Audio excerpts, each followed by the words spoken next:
Hello friends, मैं Om Prakash Sharma, farmer by choice, हरे कृष्णा प्राकृतिक farm गुलडेरा। Sir मैंने बाहर में एक बोर्ड देखा जो कि है नेचुरल फार्मिंग का। ये नेचुरल फार्मिंग होती क्या है? बाहर तो हिंदी में लिखा है प्राकृतिक कृषि, हरे कृष्णा प्राकृतिक कृषि फार्म। ये नेचुरल फार्मिंग। मैं बताता हूँ आपको नेचुरल फार्मिंग क्या है। वैसे तो सारी फार्मिंग ही नेचुरल है, किंतु ग्रीन रेवोल्यूशन के चक्कर में धीरे धीरे विभिन्न फसलों में इतना ज़्यादा खाद गिरने लग गया और इतने तरह तरह के हाइब्रिड बीज आ गए, उनमें बीमारियां बहुत शुरू हो गई और यील्ड को मेंटेन करने के लिए किसान लगातार खाद की डोज बढ़ा रहा है, क्योंकि नए नए और हाइब्रिड बीज हैं तो उनमें बीमारियां भी ज़्यादा लग रही हैं, तो उनमें पेस्टिसाइड का यूज़ बहुत ज़्यादा हो गया है। रिजल्ट ये हुआ कि अब आपके अनाज में पेस्टिसाइड और फर्टिलाइजर की ट्रेसेस बहुत हाई हैं, जो ह्यूमन हेल्थ के लिए जितना लिमिट होनी चाहिए उससे कहीं ज़्यादा आ रहा है। तो आज समय की ये मांग है कि इसको रिड्यूस किया जाए। कैसे रिड्यूस करेंगे? ये जो ट्रेसेस होते हैं इनका इफेक्ट क्या होता है ह्यूमन बॉडी पे? अरे आपको बीमारियां, तरह तरह की नई बीमारियां जो आप सुन रहे हैं, किस कारण से हैं? एक तो environment pollution, water pollution, plus excess chemical in your food. इस कारण से आपने पीछे सुना होगा कि भारत की बासमती या दूसरे कई चीज़ें कई बार फॉरेन कंट्री से रिजेक्ट हो जाती हैं, इन पे बैन लगा दिया जाता है, क्योंकि किसान प्रोडक्शन को मेंटेन करने के लिए, बढ़ाने के लिए उनका लगातार यूज़ बढ़ा रहे हैं। जो ज़मीन की नेचुरल पावर है, नेचुरल पावर वो कम हो रही है। ज़मीनें यानी ये कहो तो कि बंजर होती जा रही हैं। अगर ये हमने इसको अगले 5, 10, 20 साल में पूरी तरह करेक्ट नहीं किया तो रिजल्ट बहुत ही डिवेस्टेटिंग होंगे, बहुत भयानक रिजल्ट होंगे।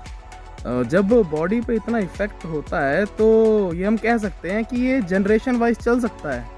अरे जनरेशन वाइज मीन, जब इस जनरेशन को हो गया तो अगली जनरेशन तो और ज़्यादा प्रोन टू डिजीज है। उनको तो खराब पानी मिल रहा है, खराब वायु मिल रही है और स्टार्टिंग से ही उनके फूड में बहुत ज़्यादा केमिकल्स हैं।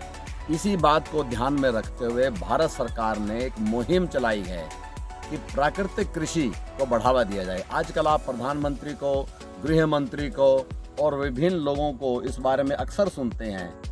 और आज इतने कम समय में 550 से ज्यादा पंचायतों से 40,000 से ज्यादा किसान प्राकृतिक खेती से जुड़ चुके हैं। यानी एक छोटे से इलाके में इतना बड़ा काम, ये बहुत अच्छी शुरुआत है। ये उत्साह जगाने वाली शुरुआत है और इससे हर किसान के दिल में एक भरोसा जगता है। आने वाले समय में आप सभी के प्रयत्नों, आप सभी के अनुभवों से पूरे देश के किसान बहुत कुछ जानेंगे, समझेंगे, सीखेंगे। सूरत से निकला नेचुरल फार्मिंग का मॉडल पूरे हिंदुस्तान का मॉडल भी बन सकता है। तो प्राकृतिक खेती की ओर जाएं, पर कैसे जाएं? उसमें एकदम से प्रोडक्शन का बहुत खतरा है गिरने का और किसान ये अफोर्ड नहीं कर सकता। परंतु मैं बता दूं, प्राकृतिक कृषि में आप बहुत हद तक अपने प्रोडक्शन को जेन्युइनली मेंटेन कर सकते हैं और 2-3 साल अगर वो प्रैक्टिस लगातार अडॉप्ट की जाए, जमीन के अंदर जो नेचुरल पावर है, उसकी जो नेचुरल रीग्रोइंग पावर है, वो जमीन उसको रिकूप कर लेगी। मैं आपको इस बारे में दिखाता हूँ, please come. Thank you friends. आपको वीडियो अच्छी लगी हो तो कृपया इसको पूरा देखें, आगे फॉरवर्ड करें और मेरे चैनल को सब्सक्राइब करें।